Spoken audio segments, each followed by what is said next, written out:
Greetings from Tampa, where the post-game press conferences are still going on. I am Howard Megdal of the Next and Locked On Women's Basketball, and welcome to Fire TV Channel's Bracket Breakdown, a series of shows we will bring you throughout the NCAA tournament. You can find every episode of Bracket Breakdown on Fire TV and Echo Show devices simply by asking Alexa, watch Bracket Breakdown. We have been in the big studio all tournament long, but now we are here in Tampa for the denouement of the 2025 NCAA women's basketball season. And tonight we saw the South Carolina Gamecocks do what they so often do in March, yes, and in early April, here in their fifth consecutive Final Four, a 74-57 victory over an excellent Texas team. So we're going to talk both with Rob Knox, who is covering South Carolina for the Next here in the Final Four, as well as Jenn Hatfield, who is covering the Texas Longhorns here. Rob, I want to start with a moment that you highlighted at the time it happened. Third quarter, game still in doubt.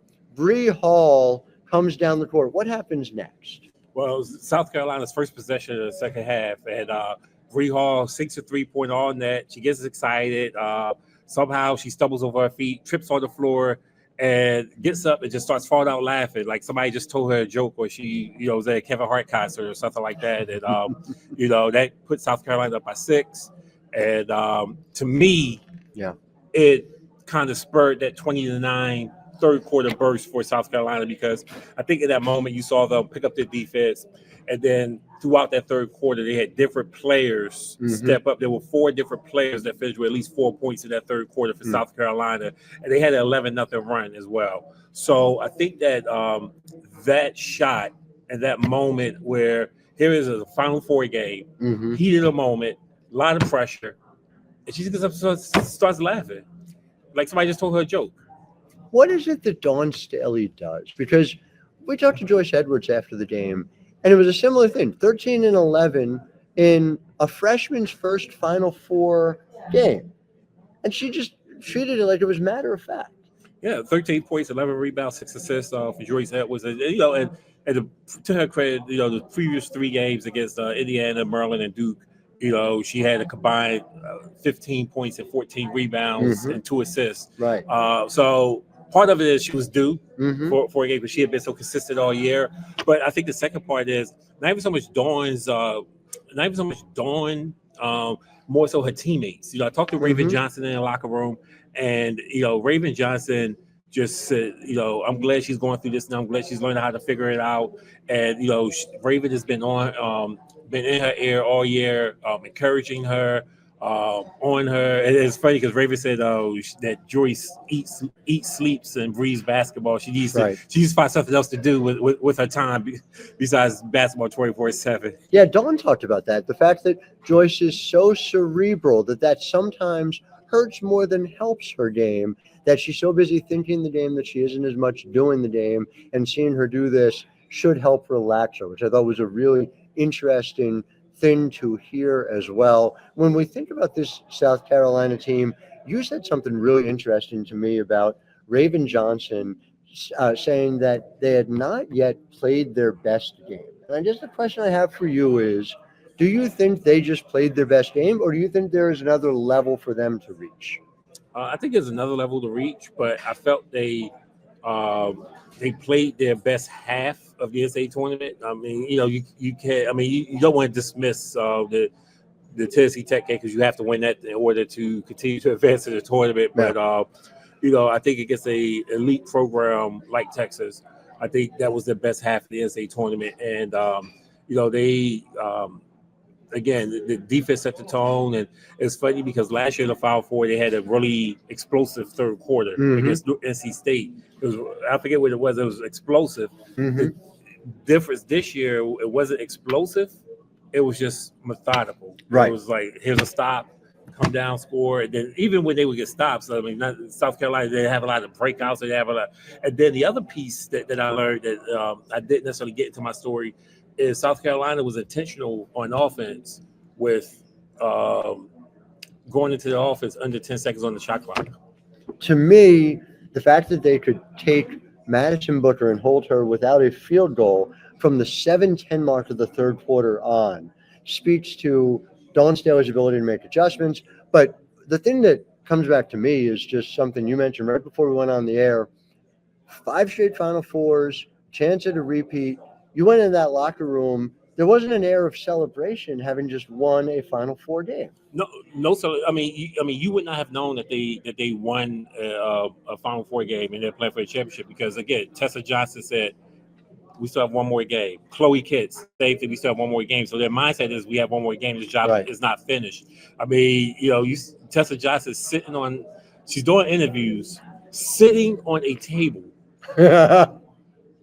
You just can't make this stuff up. Chloe Kitts is sitting on the bench, just with legs crossed, like this is like the third game of the season, and she's just waiting for somebody. I mean, other players on their phones, and but it was just a sense of calm. I mean, even Raven in front of her locker, you could just tell how relaxed they were. Bree just laughing, and so again, but I think it just speaks to just how this program and this team is wired. Yeah. They know when they have to be serious. Mm-hmm.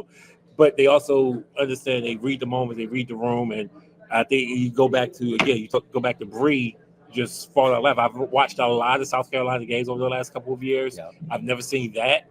Mm-hmm. But at the same time, Bree, and let's real quick with Bree Hall. This is her third game this tournament with at least 9 points. Mm-hmm. So again, Bree Hall has risen to the moment. Again, not that it's a surprise, right? Because she's a veteran. And again, Raven Johnson, I wrote about her today for the Next, and she just wins. Dawn Staley players, and it's again and again, come through in, you wouldn't say unexpected ways, you'd have to say expected ways, the way in which they do it. Rob, I appreciate all the work you're doing. Really excited that you're here. Can't wait to read your story at the Next, and of course, with what else is coming over the remainder of the weekend. So, Rob, thank you so much. So, Rob, also, we're going to be joined tonight by Jenn Hatfield.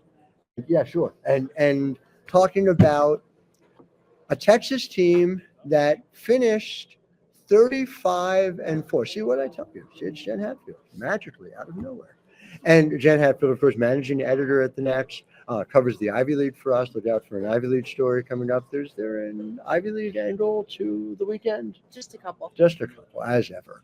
And so also moonlighting here as our Texas reporter. And tonight's game obviously didn't go the way Vic Schaefer and the Longhorns wanted in a 74-57 loss.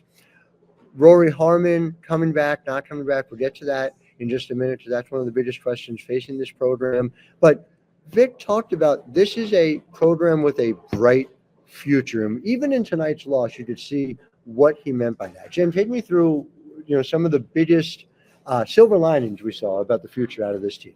Yeah, Texas has talked throughout the NCAA tournament about how they can get contributions from unexpected places, and tonight it was Jordan Lee's turn. She's a freshman. She came in as the 9th ranked player in her class for ESPN. So it wasn't like she came completely out of nowhere, but she'd had up and down performances this season. She's not one of Texas's top 5 scorers, and yet she had a game high 16 points tonight on 50% shooting from the field.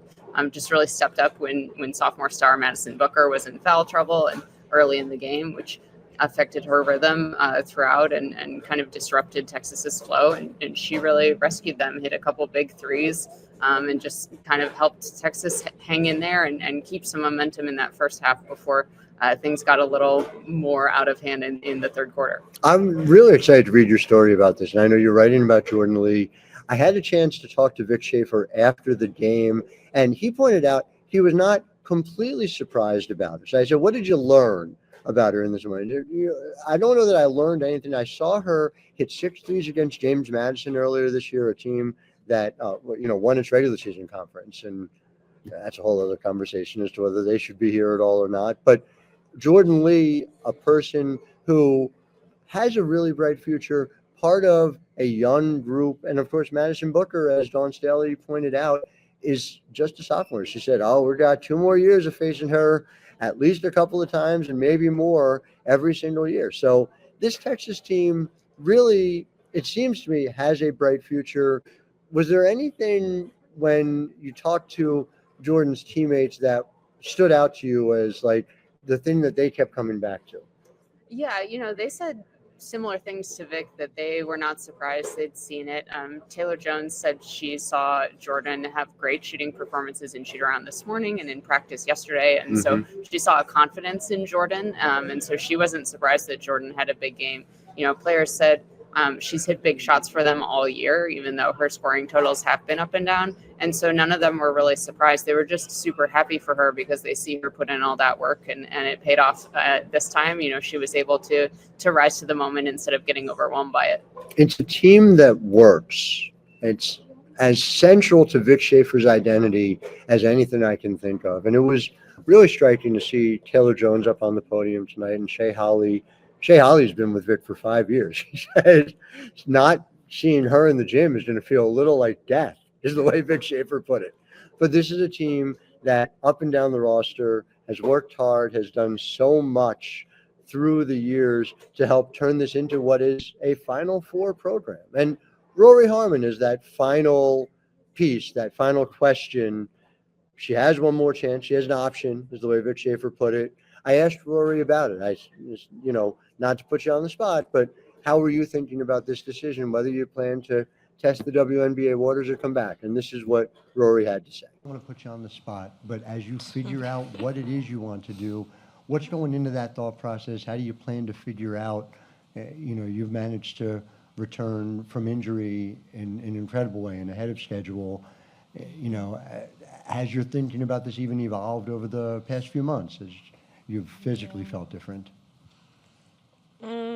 You're not putting me on the spot. It's okay. I've been getting asked this quite a bit. But I had to really think about what was important in the moment, and that was like what these people around me deserve. It's like my full attention, 100% effort. But yeah,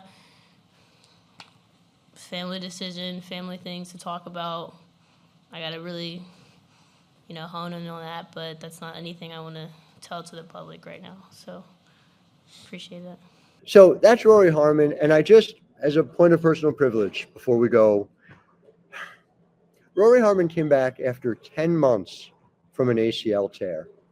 One of the most difficult injuries to overcome. She has been a consummate teammate. She has been a support to help Madison Booker take her place as point guard while she was out, and then reacclimate Madison Booker on the other side of it. Whatever she ends up deciding, her legacy at Texas is secure, and it's going to be fascinating to see what she does in the year ahead. So wishing Rory Harmon all the best of luck. I'm, as always, delighted to be with Jenn Hatfield, having the opportunity to cover women's basketball. Huge thank you to Rob Knox as well. We will, of course, continue with this coverage tomorrow. We will have a preview show with Kylan Mills and Monique Billings getting you ready for South Carolina and UConn in the national title game.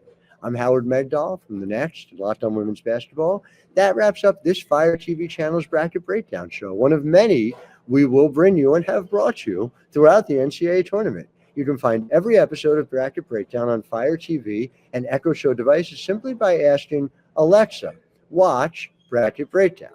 We'll see you next time.